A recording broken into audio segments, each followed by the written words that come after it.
여름만 되면 어김없이 찾아오는 불청객 모기. 집안 어딘가에 숨어 있다가 자려고 불을 끄고 누우면 슬그머니 나타나 외행하는 소리를 내며 거슬리게 할 때도 있죠. 그놈 잡느라 잠이 달아난 적 한 번쯤 있으실 겁니다. 그런데 이상한 점이 있습니다. 같은 공간에 있어도 어떤 사람은 전혀 물리지 않고 또 어떤 사람은 유독 잘 물리는 경우가 있습니다. 이유가 뭘까요? 지금부터 모기가 좋아하는 사람의 특징, 그리고 모기에 물렸을 때 가려움을 줄이는 방법을 알아보겠습니다.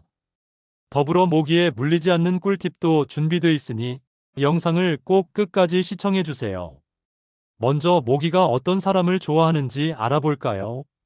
모기는 땀을 많이 흘리거나 채취가 강한 사람을 좋아합니다.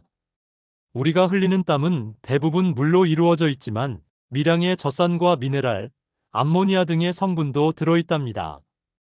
이 성분들은 피부의 미생물과 섞여서 채취, 즉 땀 냄새를 풍기게 되죠. 그래서 땀을 많이 흘리는 사람은 채취가 강해질 수 있고 모기는 이 냄새를 감지하고 다가오게 됩니다.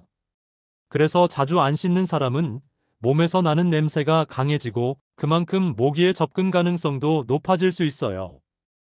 또한 이산화탄소를 많이 배출하는 사람도 모기에 잘 물릴 수 있습니다.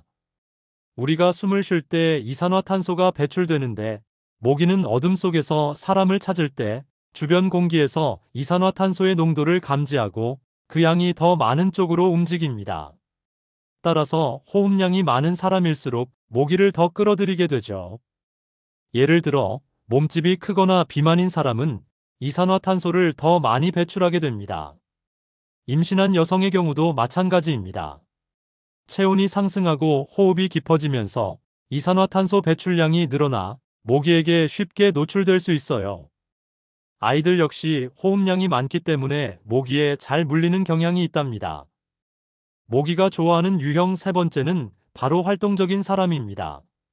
여름철에는 조금만 움직여도 숨이 가빠져 평소보다 더 많은 이산화탄소가 배출되고 땀이 흐르기 쉽습니다.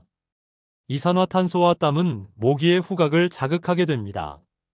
즉 활동량과 움직임이 많은 사람일수록 모기를 끌어들이는 조건을 갖추게 되는 셈이지요. 여러분, 혈액형 중에서 O형이 모기에게 더 잘 물린다는 말 들어보셨나요? 일부 실험에서는 실제로 O형인 사람에게 모기가 더 많이 달라붙는 게 관찰되기도 했습니다. 하지만 이는 실험 환경과 대상에 따라 달라질 수 있으며 아직까지 과학적으로 확정된 사실은 아닙니다. 즉, 혈액형은 모기가 사람을 선택할 때 하나의 부수적인 조건일 수는 있지만 결정적인 기준이 되지는 않습니다. 다만, O형들이 성향상 활동적이라 땀과 채취 분비가 많아질 수 있고 이런 요인이 모기에게 인식될 가능성을 높일 수 있습니다. 이번에는 모기에 물렸을 때 가려움을 줄이는 방법을 소개해 드리겠습니다. 모기 물린 부위에 침을 바르는 분들도 있는데요. 침을 바르면 일시적으로 가려움이 완화되긴 하지만 입안에 있는 세균이 피부에 옮겨져 염증을 유발할 수 있으므로 권장할 만한 방법은 아닙니다. 가려움을 줄이려면 일단 모기 물린 부위를 깨끗하게 씻는 것이 중요합니다. 알칼리성 성분이 있는 세안용 비누를 사용해 부드럽게 씻어내주세요. 모기의 침 속에 들어있는 타액이 우리의 피부 속에 들어오면 물린 부위 주변의 피부가 면역 반응에 의해 약산성으로 기울 수 있습니다. 그래서 알칼리성 성분의 비누로 씻어내면 피부의 산성도를 중화시켜 가려움 완화에 도움이 될 수 있습니다. 그런 다음 물파스나 항히스타민 성분의 연고를 발라주세요. 만약 가려움이 심하거나 밤에 잠을 못 이룰 정도로 불편하다면 스테로이드 연고도 도움이 될 수 있습니다. 하지만 스테로이드 연고는 장기간 반복 사용은 피해야 합니다. 이와 같은 의약품이 없을 경우에는 베이킹소다를 활용하는 방법이 있습니다. 베이킹소다는 알칼리성 성분이라 모기 물린 부위의 산성도를 중화시켜 줄 수 있어요. 사용 방법은 간단합니다. 베이킹소다에 물을 조금 섞어 걸쭉한 상태로 만든 다음 물린 부위에 바르고 10분가량 지나 씻어내세요. 이렇게 하면 가려움과 붓기 진정에 도움이 될 수 있습니다.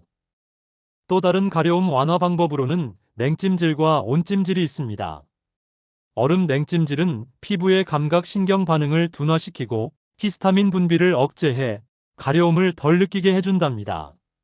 하지만 냉찜질은 효과가 오래 지속되지 않기 때문에 가려움이 계속되는 경우에는 온찜질이 더 유용할 수 있습니다.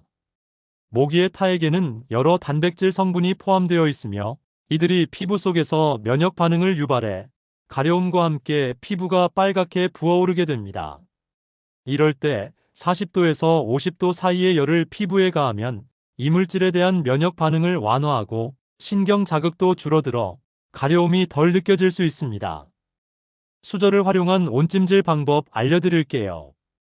수저를 뜨거운 물에 담그거나 또는 불에 달궈 적당한 온도로 맞춘 다음 모기 물린 부위에 10초에서 15초 정도 대고 있으면 되는데요. 이때 너무 뜨거운 열을 가하면 화상을 입을 수도 있으니 주의해야 합니다. 마지막으로 모기에 덜 물리는 방법을 알려드릴게요. 가장 기본적이면서도 중요한 건 몸에서 냄새가 나지 않도록 청결하게 관리하는 것입니다. 채취는 모기를 유인하는 주원인 중 하나이므로 자주 씻는 게 모기의 접근을 줄이는 데 도움이 됩니다. 다음으로는 피부 노출을 줄이고 옷 색깔을 모기가 싫어하는 색으로 입는 것입니다. 야외 활동을 할 때는 가급적이면 긴 바지와 긴팔 옷을 입는 것이 좋은데요. 여기에 옷 색깔도 중요합니다. 모기가 좋아하는 색깔이 있다는 사실을 아세요? 워싱턴 대학을 비롯한 여러 연구기관의 실험 결과에 따르면 모기는 검정이나 남색처럼 어두운 색상과 빨강, 주황색을 좋아하는 것으로 나타났습니다. 이유는 모기의 시각 구조와 관련이 있습니다. 이러한 색들은 주변과의 대비가 크고 모기의 눈에 더 잘 띄기 때문입니다.